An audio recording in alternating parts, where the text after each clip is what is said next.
your mark, get set.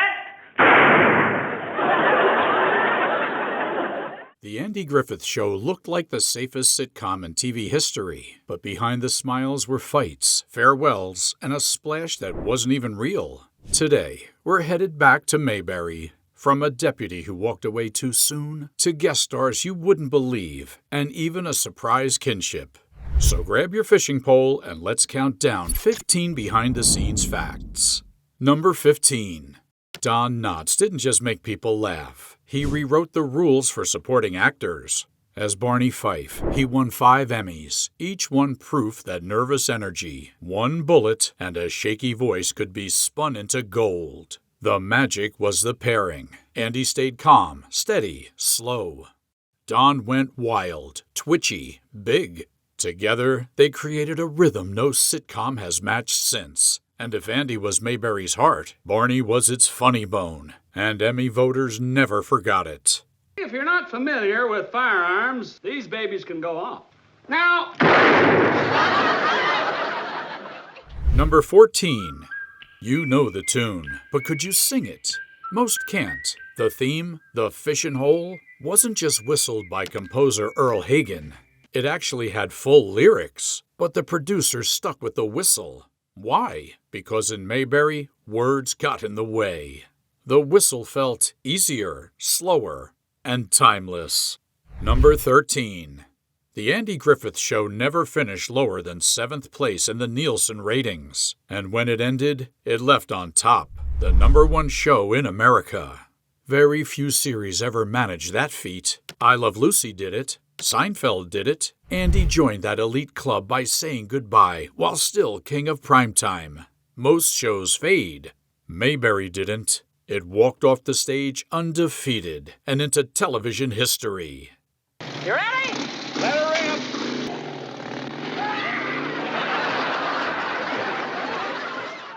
Number 12. Did Don Knotts really quit? Not exactly. A simple misunderstanding with huge ripple effects.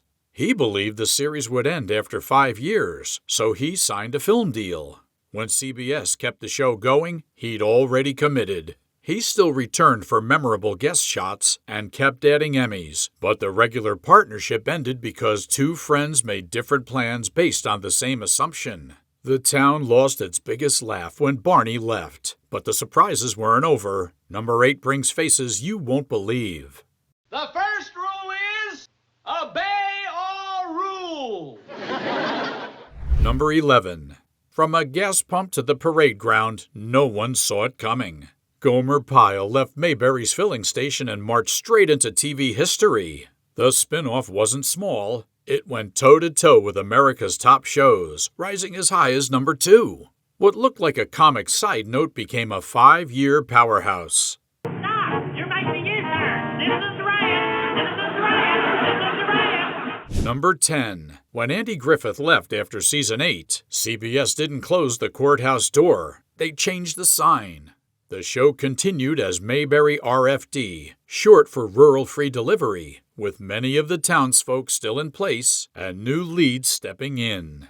It ran 3 more seasons. Different title, same porch steps, same slow pace. Proof that the show's rhythm was bigger than one name on the marquee. The town itself had become the star. Number 9. Midway through the run, Howard McNear, who played Floyd the Barber, vanished. A stroke nearly ended his story. For most actors, that would have. Not here. The crew worked around it, keeping him seated, hiding his weak side, and letting others move around him. Viewers just saw Floyd being Floyd, warm, witty, and offbeat. It was one of TV's quietest triumphs. Care and craft combined to keep a beloved character alive. Oh, hell! If those hamburgers are ruined, I won't be responsible. Number 8. Mayberry introduced, or reintroduced, a parade of faces who went on to big things. Jack Nicholson popped in twice early in his career. Barbara Eden filed nails as a visiting manicurist. Bob Denver, Buddy Ebsen, Don Rickles, Bill Bixby, Alan Hale Jr., Jamie Farr, Morgan Brittany, and many, many more. All passed through town before conquering other corners of TV and film. Mayberry was a crossroads for stars, but one absence still casts a shadow. You'll see it when we get to number 3.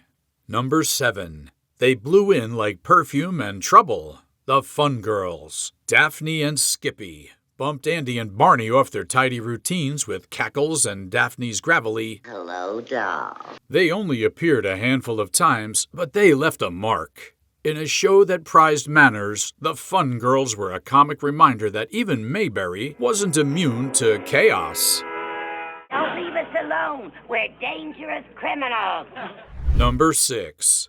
8 seasons, 2 palettes. The first 5 in black and white, warm as an old photograph. Then a burst of color. Brighter shirts, greener lawns, a shinier Mayberry. But under the new paint, the heartbeat never changed. Wit, warmth, forgiveness. It carried across the lens like nothing had happened.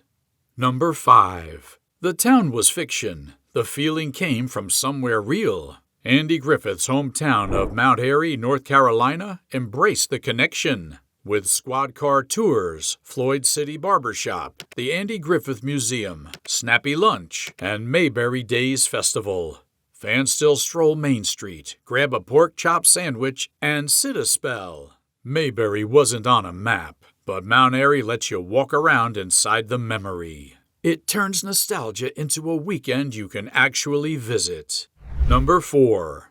On camera, Frances Bavier was everyone's Aunt Bee. Gentle, nurturing, steady. But off camera, she was distant, private, even prickly with Andy himself. The tension lasted for years, but near the end of her life, Bavier called Griffith to apologize. It was small, but it mattered. 2 pros making peace over the past, leaving only gratitude in place of old friction. Fans loved Aunt Bee for her warmth. This quiet call proved the actress who played her had some of it too.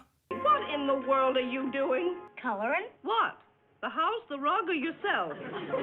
Number 3. For all its charm, the show reflected TV's blind spots of the 1960s. Black characters appeared rarely. One notable late-run moment, Rockne Tarkington as Coach Flip Conroy, Opie's athletic mentor in Season 7. It wasn't a fix for bigger issues, but it stands out now. Part of loving a classic is seeing where it shines and where it didn't go far enough, and holding both truths together. Sheriff Taylor, I'm Flip Conroy. Oh, come in. Number 2. In 2025, Ron Howard dropped a revelation. He and Don Knotts were kin all along. Turns out they were distant cousins. The news didn't change the show, but it changed the way we remember it. Opie and Barney weren't just comedy partners. They were family, written into the same story without anyone knowing. Now, the next thing in self-defense is muscle control. Let me show you. Now, you hit me right there, just as hard as you can. Come on, all you got, come on.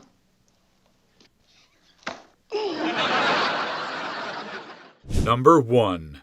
Strip away the whistle, the gags, the guest stars, and you find something rare. A show built on kindness. Andy listened when others rushed. Barney failed but kept trying. Aunt Bee steadied the home. Every story, no matter how small, bent toward forgiveness. The stakes were never life or death, just wallets lost, rules bent, feelings hurt. Yet the lessons felt enormous. That's why Mayberry lasts. It wasn't just a town on TV. It was a blueprint for gentler days. Bonus fact. The opening walk to the lake might be the most peaceful minute in TV history, but it wasn't anywhere near North Carolina. It was filmed at Franklin Canyon Park in Los Angeles. Here's the kicker. Little Ron Howard kept short-arming the rock throw, so a crewman timed a toss off camera to make that perfect splash. It's pure Mayberry. The illusion is simple, the teamwork is real, and the end result is a small moment that lives forever. Well, that's our trip back to Mayberry. Drop us a comment with your favorite moment and tell us which classic you'd like to see next. See y'all next time at the Fishing Hole.